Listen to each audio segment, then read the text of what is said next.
I, 20M, have been rooming with two other guys, let's call them Tom and Jerry, for the past 6 months. They had been living together for a year with another roommate before I moved in, so they were pretty established in their norms. When I moved in, they'd already established their own pretty open environment, like they would never lock the doors to the bathroom, for instance, and it would be acceptable to go for a pee while the other is in the shower, or brush your teeth while one of them is taking a shit. Gross, I know, but they were just like that. They also wore minimal clothing around the house. Jerry is pretty reserved. He isn't a loud character and keeps to himself. Tom, on the other hand, is quite outgoing and extroverted.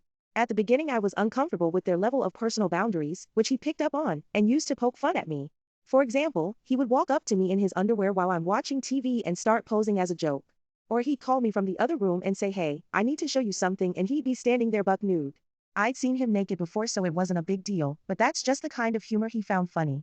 By the end, we would all just hang out in our underwear when in the apartment. Anyway, I've been grasping with my sexuality for some time now. I came out to my dad a month ago and then came out to my roommates last week. Jerry took it pretty well, but Tom did not.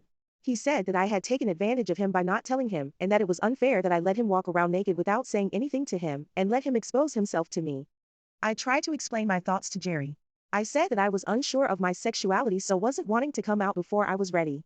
I explained that I wasn't trying to take advantage of him and was simply just feeling uncertain, and it was a personal issue I didn't need to share. He understood and tried to convince Tom. He said Tom reckons I am into him and wanted to enjoy seeing him in a vulnerable state, which I think is totally unfair. Now look, Tom is conventionally attractive and he has an athletic build, but I know he's straight and respect that and wasn't trying to do anything untoward. I don't think I'm in the wrong and neither does Jerry. But Tom is still furious and isn't talking to me at the moment. AITA?